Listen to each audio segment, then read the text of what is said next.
from the reluctanthusband.com.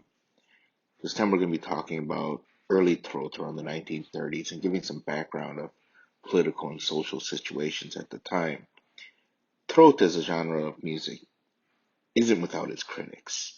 Uh, it was this time that people became more conscious of how this genre of music casted Korea and its culture as being less developed than the West or even especially Japan. Some argue that Trot was used by the Japanese government to preoccupy Korean masses, take advantage of the budding consumer economy and modernize country with fashion and dance and dreams of romance, giving a false sense of independence. Now, this argument can be countered by the amount of politically charged songs that were produced in the early Trot period. For example, one of the first songs that we covered on this talk was Hwangseong Yetta. It was about 1932 recorded song. And in around 1932, Icha, he established the first uh, recording company in on the peninsula called OK Records.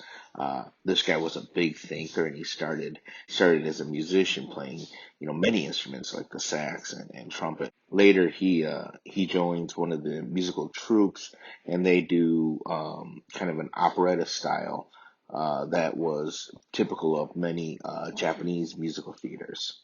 Uh, and in part of the musical theater that each of belonged to also had a very young Inan Young in the group. Now, Ichul, he also created one of the first movies called Nore Joseon. Unfortunately, that there is no copies that exist today of this movie. Now, there was also the OK Band. The traveling groups at that time, they went on what would be called Wimun Gongyeon, which was kind of sympathy visits. Ito was a very he's kind of like a very central character of the development of early Trot in the peninsula.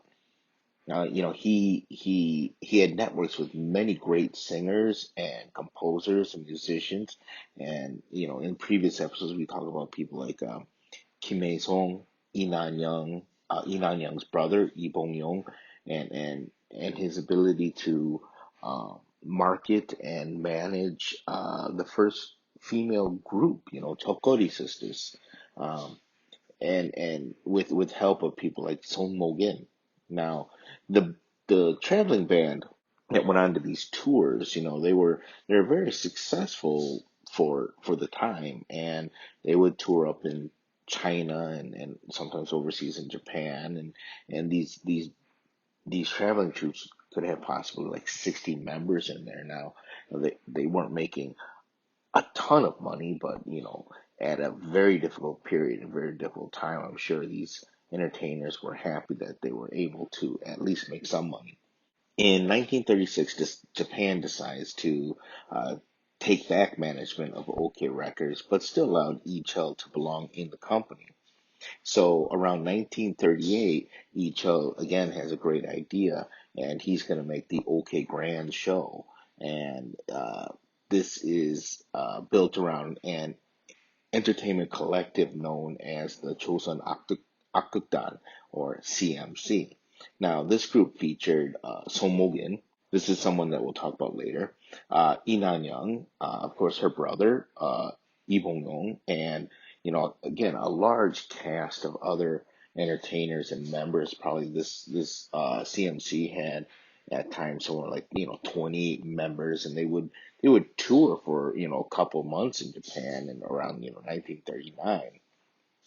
And when they were on tour, they would perform like 3 shows per day, and they were there mainly to entertain the during this time a lot of young Korean men were shipped to Japan and forced into labor in Japan, so they would tour that area.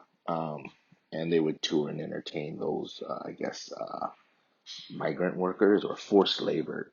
They would they would go to Japan and entertain the forced labor, the Korean population forced labor overseas at the time.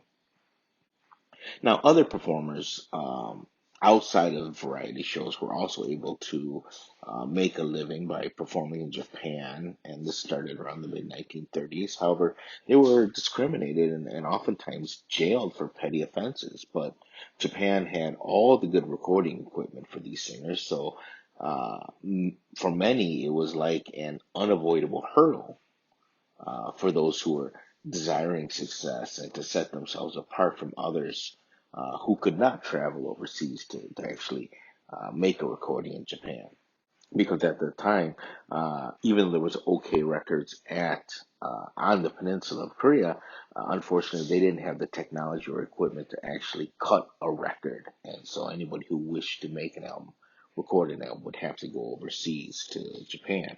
Now we've discussed other artists, and one would be Che Kyuyup, and he had a lot of at the time had considerable popularity in Japan, and he would use the name Hasegawa Ichiro. He had success, remaking even some Japanese songs. Even Kim Song, he also did remakes of Japanese songs, and so some singers who wanted success would use a Japanese name even before 1938, when a law was passed by the authoritarian government of Japan that all Koreans would have to change their proper names to Japanese. And so this wasn't really thought of in a positive light. So by the late 1930s, Japan was increasing its war efforts and censorship, and uh, oppression increased on the peninsula of Korea, and there was also a drain on the local talent pool. So certain Korean performers were getting more opportunities, but maybe not the best opportunities. The Japanese authorities became stricter as the Japanese war efforts increased, especially with propaganda music and eventual conscription of Korean men into the Japanese military. Kim Il-sung composed a pro-Japanese song. This is sometimes referred to as Chin-il-kayo. And in fact, uh, Kim Il-sung and at that time his wife, Lee Nan-young, performed the song. The Japanese government would often use Korean entertainers to promote their rhetoric. To end this, we're going to listen to one of my favorite early throat songs, sung by Lee Nan-young.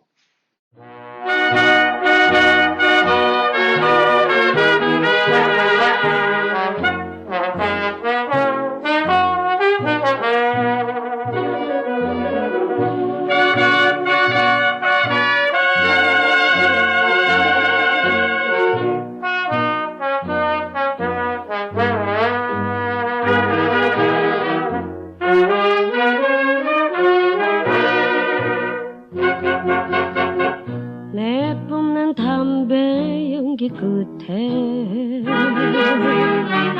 희미한 내 추억이 풀린다. 고요한 찻집에서 커피를 마시며 가만히 부른다. 그리운 옛날을 부르르라 부르르라. 흘러간 꿈을 찾을 길 없어 연기를 따라 헤매는 마음. 사랑은 가고 추억은 슬퍼 블루스에 나는 운다. 내뿜는 담배 연기 끝에 희미한 옛 추억이 풀린다.